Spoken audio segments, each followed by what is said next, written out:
સમાચારમાં આગળ વાત કરીએ જૂનાગઢની તો જૂનાગઢ બાર એસોસિએશન દ્વારા પોલીસે કરેલી કાર્યવાહી વિરુદ્ધ કડક પ્રતિક્રિયા આપવામાં આવી છે। આમ આદમી પાર્ટીના નેતા ચૈતર વસાવાની ધરપકડ બાદ વકીલ તરીકે કોર્ટમાં જતા ગોપાલ ઇટાલિયાને પોલીસ દ્વારા અટકાવવામાં આવ્યા હતા અને તેમની સાથે અયોગ્ય વર્તન થયું હોવાનું વકીલોએ આક્ષેપ કર્યો છે। આ ઘટનાની સામે જૂનાગઢ બાર એસોસિએશનના તમામ વકીલો એકજૂટ બની આગળ આવ્યા છે અને એવી માંગ ઉઠાવી છે કે જેના ઇશારે આ સમગ્ર બનાવ બન્યો તેની વિરુદ્ધ કોઈ પણ કાર્યવાહી કરવામાં આવે। વકીલ તરીકે કોઈને પણ કાયદેસર રીતે તેના અસીલાને મળવાનો અધિકાર છે, છતાં અહીં મનમાની કરાઈ છે અને વકીલોના હકોનું ભંગ કરવામાં આવ્યું છે। સમગ્ર ઘટનાને ગંભીરતાપૂર્વક લઈ ગુજરાત બાર કાઉન્સિલ પાસે પણ કાયદાકીય પગલાં લેવા અપીલ કરવામાં આવી રહી છે।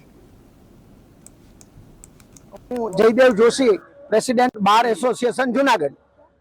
गुजरात नहीं परंतु समग्र भारत अंदर प्रथमवार एवो इतिहास बन्यो छे के वकील ने कोर्ट में वकीलात करवा देवा माटे रोकवामां आवे एवो इतिहास न्याय तंत्र उपर एक खूब मोटो खुल्लो घा कहेवाय अने लोको वकीलो पासेथी अपेक्षा राखे छे। वकीलो सेवा करवा माटे कोर्ट में आवे छे अने एना माटेनी सनद बार काउंसिल द्वारा आपवामां आवेली छे અને બાર કાઉન્સિલ આપવામાં સનદ જે આપવામાં આવે છે એમાં સમગ્ર ગુજરાતની અંદર કોઈ પણ કોર્ટની અંદર પ્રેક્ટિસ કરી શકે છે।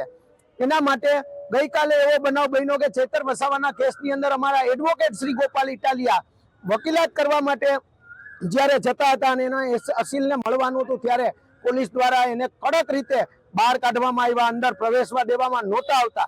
ત્યારે મારી ખરેખર સમગ્ર ન્યાયતંત્રને, જ્યુડિશિયલ ઓફિસરને અને સરકારને એવી વિનંતી છે કે શા માટે આવા કારણો શું, કયા એવા પ્રશ્નો છે કે જેના કારણે એડવોકેટને પણ પ્રવેશ આપવામાં દેવામાં નથી આવતો। તો આના સામે કાયદેસરના એક્શન લેવાય અને જે વ્યક્તિ એવું કેવરાયું હોય કે આને પ્રવેશ કરવા ન દેવો એની સામે પણ બાર કાઉન્સિલ ઓફ ગુજરાતને હું વિનંતી કરું છું કે કાયદાકીય કાર્યવાહી કરવી જોઈએ અને હું ગુજરાત હાઈકોર્ટને પણ લખીને મોકલીશ કે આના માટે યોગ્ય કાર્યવાહી કરે અને અમે સખત શબ્દોમાં વખોડી